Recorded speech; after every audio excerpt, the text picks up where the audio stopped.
At that moment, I knew that all the things I had experienced in heaven was all true. It all started when I left work on a beautiful September day to take my then 12-year-old son to the dentist, a drive of about 30 miles. On the way home, my truck was making noise. I said to my son that I had better look at the engine before we entered the turnpike. When I pulled over on the side of the road, popped the hood, and started to look at the engine, I went blind. I rubbed my eyes thinking that when I finished with the truck, my vision will return. It didn't. I could hear my son's voice in front of my face. He was asking, "What's wrong with your eyes, Dad?" I couldn't see him, but I knew something bad was happening.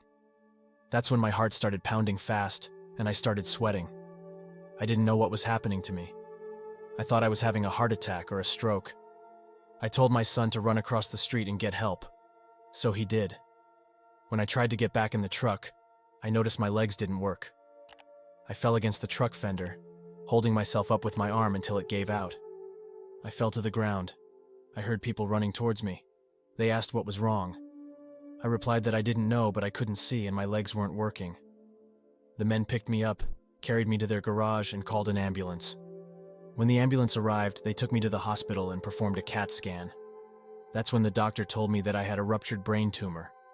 They couldn't explain why it was bleeding and then quit bleeding, but that there was nothing they could do, and that I was going to die. They called my family, and the doctor held my hand for 6 hours. I was still alive, so they transported me to a hospital in Pittsburgh that performed the surgery I needed. During my surgery, I was in a tunnel. It took no physical effort to move up this tunnel because it was all done with my mind. The more I thought about going home to heaven, the faster I traveled through the tunnel. When I stopped thinking about traveling upwards, I stopped completely. I then reached my arms out and put my hands into the wall of the tunnel. The walls were about 3 feet in diameter and made of black clouds. Then I thought about moving again. When I reached the end of the tunnel, I noticed the most beautiful sight I have ever seen. I saw huge, large, beautiful yellow daisies as far as the eye can see. The landscape was all flat with no boundaries. I was completely filled with intense love, such that I had never felt before. I noticed that I didn't have a body and was hovering a couple of feet over the daisies. Next, I saw a spirit standing on the left side of the exit of the tunnel. He was pointing with his left arm towards the middle of the field. When I looked closer, I noticed a tree in the middle of this field of daisies. I then knew this is where he wanted me to go. The tree was about 3 miles away, but I reached it in a few seconds. I was amazed at the size of this 20-foot wide tree. I was still hovering over the daisies while touching the bark of the tree. When I looked up into the branches of the tree, I noticed that the sky was all white. It was a white that was so bright that it almost hurt my eyes to look at it. There wasn't a sun or any color in the sky. I only saw the brightest white clouds that I have ever seen. I then took an emotional inventory. I was not mad, sad, or scared. I didn't miss anyone. I was just filled with a love like I had never felt before. As I was looking at the sky, a spirit darted out of the clouds and was headed straight for me. She flew right up to my face and looked right into my eyes. She intensely looked into my eyes for about 15 seconds as she read my soul. In an instant, I knew everything about her, and she knew everything about me. She then moved away from me, saying, "You have to go back. It's not your time to come to the heavenly kingdom. When it's your time, you will come here again." I told her, "I don't want to go back. Bodies are heavy and they hurt." She replied, "I know that, but Heavenly Father wants you to go back and do work for him." I said, "Okay, what does he want me to do?" She replied, "You will know when the time comes." I really didn't want to go back, but she convinced me to go back. She said the Heavenly Father wants him to go back and do work for him, and that while doing so, I would be protected. She also told me not to be discouraged by other people's negative judgments. At that point, I knew I was special, and that I wasn't going to die from my surgery. I didn't really know how I was going to be protected, but I knew it was a very good thing. We talked a while more.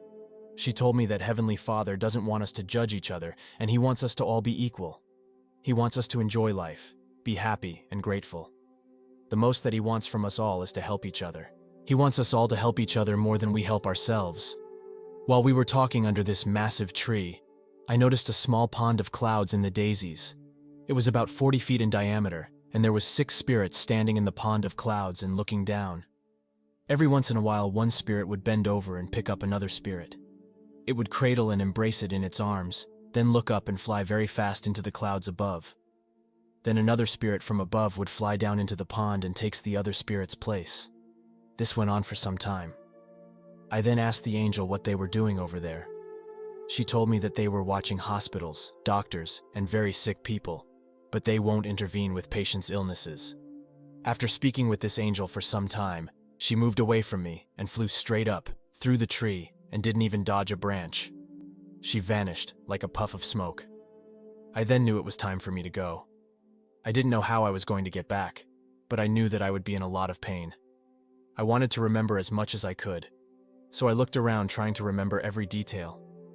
I noticed that there weren't any bugs, cobwebs, bees, ants, or butterflies on the daisies. There was no wind, birds, or any sun.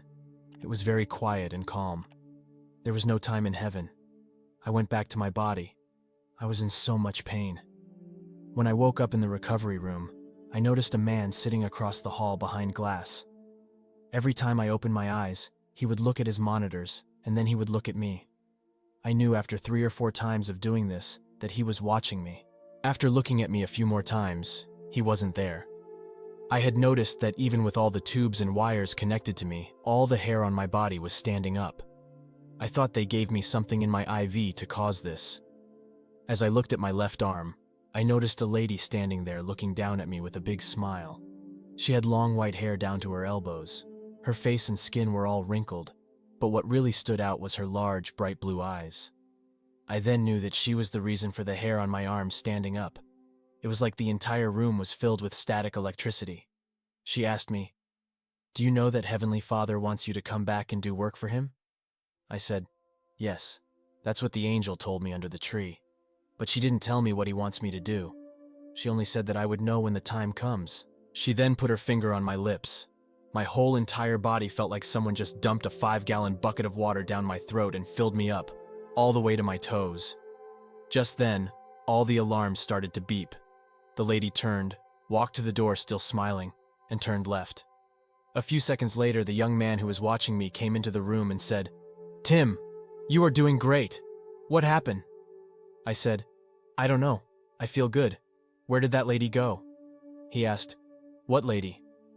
I said, "The lady who was just here with the long white hair."